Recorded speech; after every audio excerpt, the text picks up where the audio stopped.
Okey, Assalamualaikum. Kita jumpa lagi dengan tajuk kelas kita pada hari ini untuk teruskan pembelajaran kita tentang bab 1, organisasi tisu tumbuhan dan pertumbuhan.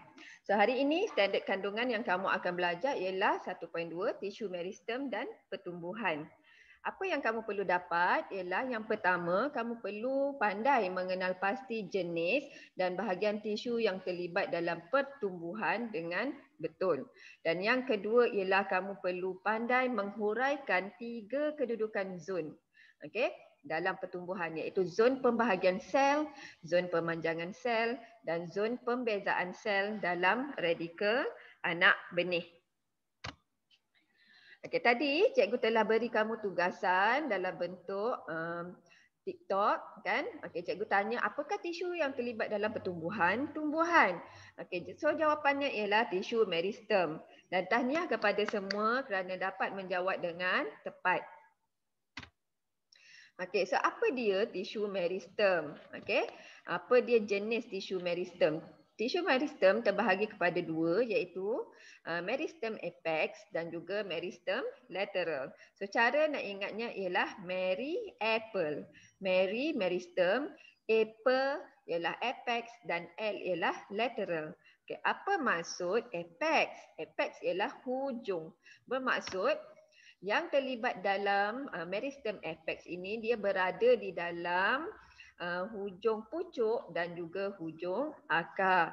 Okey, manakala lateral bermaksud sisi. Okey, so dia berada contohnya ialah pada batang. So kat sini apabila meristem lateral ni dia merujuk kepada pertumbuhan pada batang yang akan menyebabkan diameter batang itu bertambah. Okey, kalau meristem apex tadi dia boleh menyebabkan pemanjangan pucuk ke atas supaya dapat memudahkan pucuk tadi tumbuhan tadi mendapat cahaya matahari untuk fotosintesis. Manakala dia juga menyebabkan pemanjangan akar ke dalam tanah supaya dapat mudah untuk menyerap air. Okey?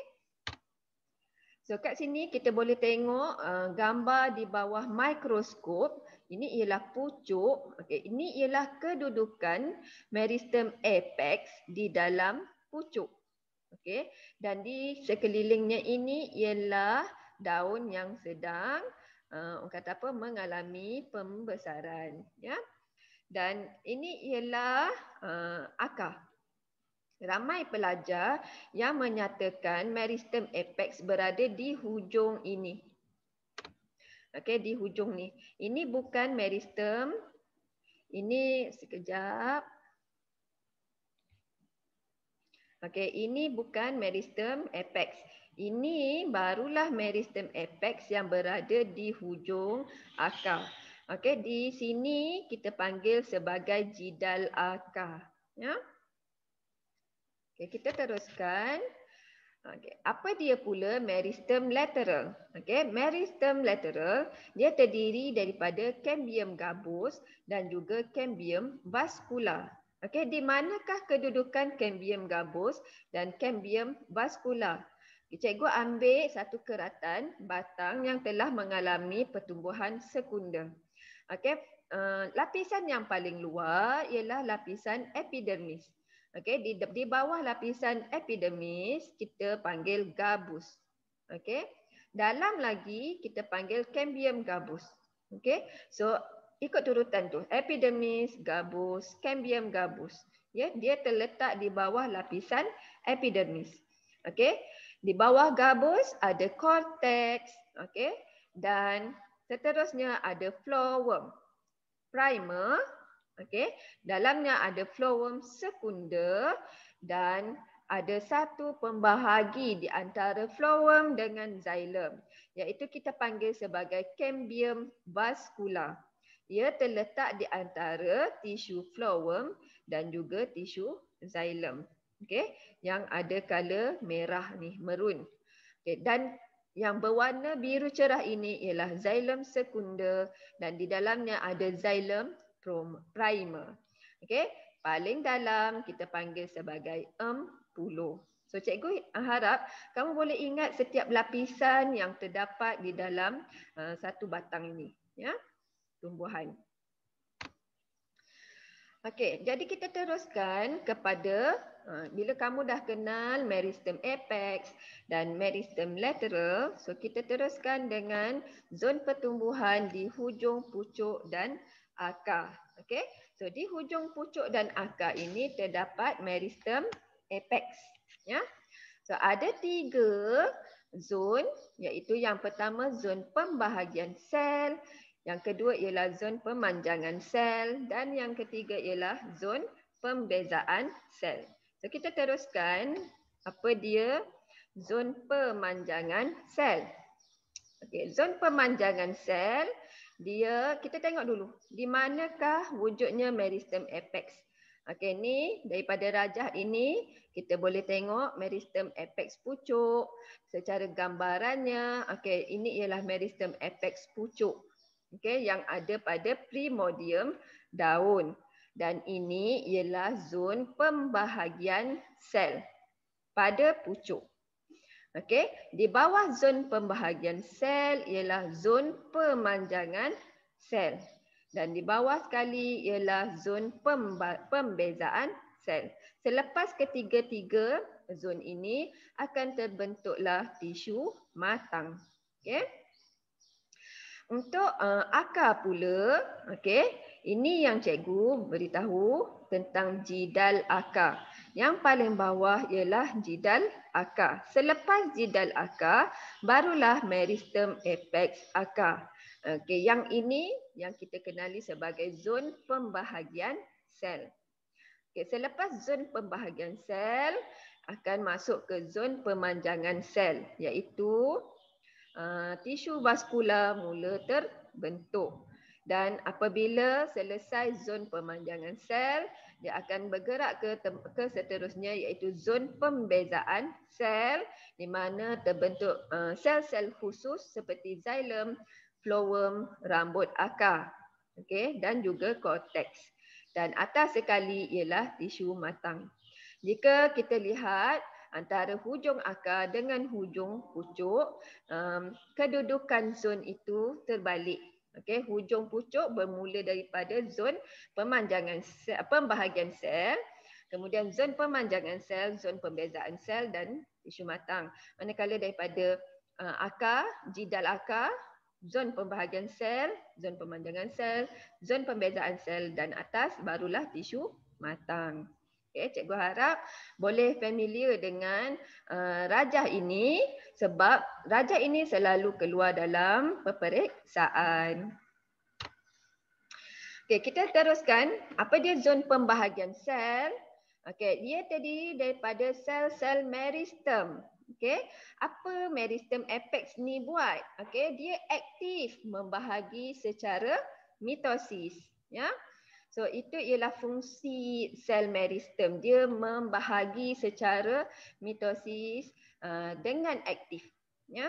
Apabila dia membahagi secara mitosis dengan aktif, maka berlakulah pertambahan bilangan sel yang akan menyebabkan pertambahan panjang batang tumbuhan.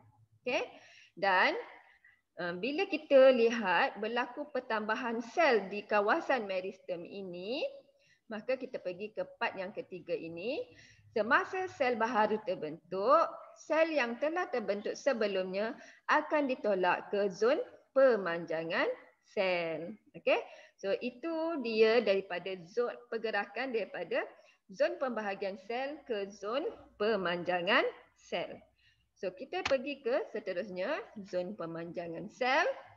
Dia terdiri daripada sel yang mengalami pertambahan saiz. Okey, kalau meristem tadi saiznya kecil, okey, tapi untuk zon pemanjangan sel ini pertambahan saiz sel telah berlaku. Okey, dia berlaku kerana apa? Okey, melalui resapan air, ya, secara osmosis ke dalam sel dan ia disimpan di dalam vakuol. Okey. So vakuol dekat sini, jika kamu lihat buku teks, asalnya ialah vakuolnya terdapat pada vakuol yang kecil-kecil. Ya, apabila berlaku je resapan air, vakuol ini okey akan membentuk satu vakuol yang besar. Itu yang kita panggil sebagai pemvakuolan. Ya, pembakulan berlaku. Apa dia? Bakul-bakul kecil bergabung membentuk bakul yang lebih besar. Ya. So, kemasukan air akan mengenakan tekanan terhadap dinding sel lalu menolak, memanjang dan melebarkan sel. Okey, kita belajar konsep segah waktu tingkatan 4. So ini akan menyebabkan air tadi akan menyebabkan dinding sel mengalami tekanan dan akan menolak, memanjang dan melebarkan sel. So dia akan masuk ke zon pembezaan sel. Okey, ia terdiri daripada sel-sel yang membeza. Kan tadi tisu vaskular mula terbentuk. So apabila dah terbentuk tisu vaskular, dia akan membeza. So pembezaan berlaku apabila sel mencapai saiz maksimum. Okey, mula-mula kecil. Lepas tu bila masuk sahaja pemanjangan sel, sel bertambah saiz. Apabila masuk ke zon pembezaan sel, sel mencapai saiz maksimum. So sel membentuk tisu kekal seperti epidermis, korteks, xylem dan juga phloem. Okey, ini kita belajar pada yang pertama hari itu. Ingat K-VAH. K ialah tisu kekal yang terbahagi pada E epidermis, B vaskular, A tisu asas. Ya. Sel berubah bentuk menjadi sel yang khusus dan mempunyai fungsi spesifik. Okey, memang akan mempunyai fungsi yang spesifik seperti xylem dengan phloem yang terlibat dalam pengangkutan bahan dalam tumbuhan. Dan contohnya yang lain ialah kalau sel epidermis, dia akan membeza untuk membentuk sel pengawal. Sel pengawal pula akan membentuk liang stoma untuk pertukaran gas waktu fotosintesis dan juga tempat keluarnya air selepas transpirasi berlaku. Okey, secara penyejatan. Okey, sel epidermis akar membeza membentuk sel rambut akar. Okey, contoh sel rambut akar tadi yang ni lah. Okey, sebelum di zon pembahagian sel tiada sel rambut akar. Juga semasa pemanjangan sel juga tiada sel rambut akar. Tapi waktu zon pembezaan sel sudah mula terbentuk sel rambut akar. Okey, jadi cikgu dah terangkan kesemua tentang sel meristem dan juga setiap zon dalam pertumbuhan-tumbuhan. So mari kita lihat soalan. So soalan yang pertama, rajah menunjukkan keratan rentas batang dicotyledon selepas pertumbuhan sekunder. So kat sini dia tanya apakah X? Okey. Jadi cikgu nak kamu cuba jawab soalan ini. Dan ini ialah soalan yang kedua di mana rajah menunjukkan keratan membujur akar tumbuhan. Ya. Antara sel A, B, C dan D yang manakah terdapat pada zon 2? Okey. So apakah zon 2? Ni zon 1. Ni zon 2. So apakah zon 2 dan bagaimanakah rupa bentuk sel yang berada di zon 2? Okey, seterusnya soalan kertas 2. Rajah 1 menunjukkan keratan rentas dicotyledon. Okey. So dia berikan P, Q, R. Kemudian dia combinekan P, Q, R kepada X. So soalannya, namakan peringkat organisasi bagi X. Okey, ini kita dah belajar dah sebelum ni. Waktu tingkatan 4 cikgu kata organisasi. Ingat, organisasi organisma apa dia? Daripada sel kepada organisma. So, kamu kena nilai apakah peringkat organisasi bagi X. Dan namakan struktur P, Q dan R. Ya. So tengok dulu, kita akan bincang soalan ini di dalam kelas dan cikgu akan beri juga jawapan pada video yang berikutnya. Okay, so itu sahaja pada hari ini. Bye.